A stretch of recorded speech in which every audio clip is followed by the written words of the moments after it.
आज हम अनबॉक्सिंग करेंगे लाइफ लॉन्ग के 4 बर्नर कुकटॉप की, जिसे मैंने 2307 रुपये में फ़्लिपकार्ट से लिया है। मैंने अपना 21 साल पुराना 2 बर्नर वाला स्टेनलेस स्टील का गैस चूल्हा एक्सचेंज करके लिया था इसे। उसमें इसकी 550 कीमत लगी थी, बट 100 रुपीज़ इनका पिकअप चार्ज था। ख़रीदने का लिंक मैं आपको डिस्क्रिप्शन में दे दूँगी। इसका जो बर्नर है वो पीतल का बिल्कुल भी नहीं है, वो कास्ट आयरन का है। बट जो नॉब है, स्टैंड है, वो सब कुछ बहुत ही अच्छा है। ये अलग से मैंने बर्नर प्रोटेक्टर लिए हैं, जिसे आप अपने गैस स्टोव के बर्नर के बिल्कुल बगल में लगा देंगे तो कभी दूध, चाय या फिर चावल का पानी उबल के गिरता है तो पूरा स्लेब गंदा हो जाता है, तो वो कम गंदा होगा। ये स्टेनलेस स्टील का है, काफ़ी अच्छा मटेरियल है, किसी भी गैस स्टोव में ये फिट हो जाएगा।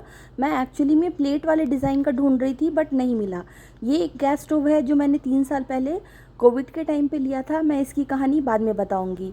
ये जो गैस स्टोव है, ये ओपन बॉक्स डिलीवरी होने के कारण जो डिलीवरी पर्सन आए थे उन्होंने हर चीज़ ओपन करके और चेक करके दिया, ताकि कुछ डैमेज होने से हम उसी समय वापस कर दें। ये चूल्हा बिल्कुल नया है, इसलिए हमारे यहाँ नए चूल्हे की, चाहे वो मिट्टी का हो या कुछ का भी हो, उसकी पूजा होती है। और हर एक साइड में, मतलब कि हर एक आंच में दूध का उबल के अपने आप गिरना ज़रूरी होता है। तो हमारे यहाँ का यही ट्रेडिशन है, यही कल्चर है, तो हमारे यहाँ ऐसे ही होता है। तो मैं वैसे ही कर रही हूँ जैसे हमारे घर के बड़े बोल रहे हैं। तो प्लीज़ आप इस बात का बुरा नहीं सोचिएगा कि मैं अन्न की बर्बादी कर रही हूँ। मैं खुद बिल्कुल भी बर्बादी नहीं करती हूँ, बट अगर गैस चूल्हे की पूजा हो रही है और वो ऐसी ही होती है तो मैं उसे ऐसे ही कंटिन्यू करती हूँ। अब जब चूल्हा ठंडा हो जाएगा बिल्कुल, तो फिर हम इसे साफ़ कर देंगे। कभी भी गैस चूल्हे को बिल्कुल गरम गरम ना पोंछें। अभी मैं चूल्हे को उल्टा करके दिखाती हूँ। जो बर्नर दोनों सामने हैं उसका नॉब साइड में है और बीच वाले नॉब पीछे वाले बर्नर का है।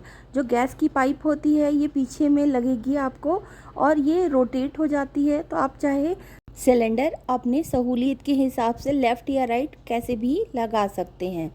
सिर्फ इस चूल्हे में एक ही डिसएडवांटेज है कि इसका जो बर्नर है वो पीतल का नहीं है। अगर आप इतने ही ऑब्सेस हैं तो आप अलग से पीतल वाला बर्नर ख़रीद के भी लगा सकते हैं। जब चूल्हा ठंडा हो जाए थोड़ा, तो आप इस तरीके से कपड़े गीला करके और थोड़ा डिश सोप लगा करके ऐसे रख दें 15 मिनट, और उसके बाद पोंछ लें।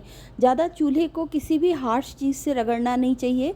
बार बार विनेगर, बेकिंग सोडा से भी नहीं क्लीन करना चाहिए, अदरवाइज़ उसकी जो नेचुरल चमक होती है वो चली जाती है। चूल्हा को कभी भी बहुत ज़्यादा गंदा ना होने दें। हो सके तो कम से कम एक दिन में 2 बार तो उसे पोंछ ही दें। नहीं हो तो रात में सोने से पहले एक बार अगर आप क्लीन करके सोएंगे तो गैस स्टोव बिल्कुल क्लीन रहेगा। ये बर्नर प्रोटेक्टर जो मैं लगा रही हूँ, इसका भी लिंक मैं आपको डिस्क्रिप्शन में दे दूँगी।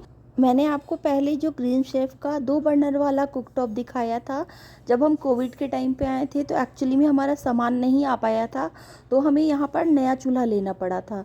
तो मैंने वही लिया था। उस चूल्हे में सबसे बड़ा कमी क्या था, वो बार बार बंद हो जाता था और पता ही नहीं चलता था।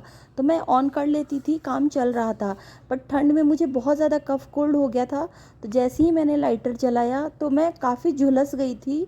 कुछ 3.5 महीने मुझे ठीक होने में लगे, और मेरे दोनों बच्चों ने मिलकर के उस चूल्हे को तोड़ ही दिया और बाहर ले जाके फेंक दिया। अगर आपको मेरा ये रिव्यू अच्छा लगे तो आप इस वीडियो को लाइक कर सकते हैं और चैनल सब्सक्राइब कर सकते हैं। Thank you.